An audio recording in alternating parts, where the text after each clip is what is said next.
Hey guys, so the team over at QPAU sent over this 66-inch punching bag. This is going to be appropriate for your children 6 through 12. So let's see how easy this is to set up. First up is the water. This cap comes off. There's your plug. Water goes in here. Plug goes in.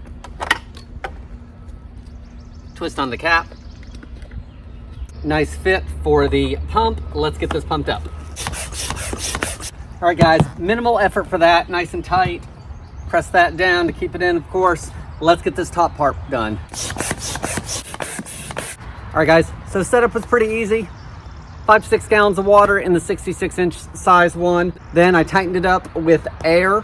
Middle section, you're gonna switch over to the small end, pump that up. Only takes a few pumps to do that.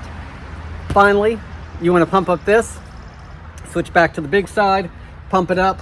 It's a little bit of an arm work, but nothing bad. About 10 minutes of your time total from start to finish probably. Let's give it a try and see if it likes to bounce back on itself.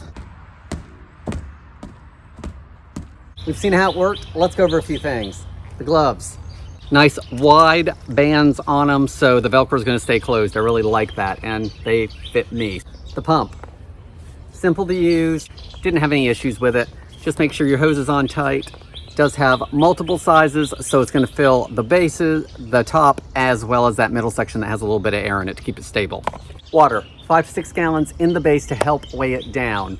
That may not weigh it down completely, so if you got a couple kids playing, put one on either side of the punching bag to help the other kid out. Durability, I actually think it has a good weight to it.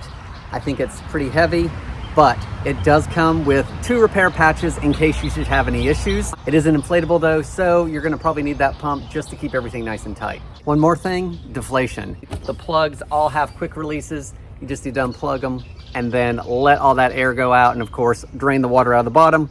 Again, I wanna thank QPAU for supplying this to me. I hope this helps you decide on if this is a good product for you.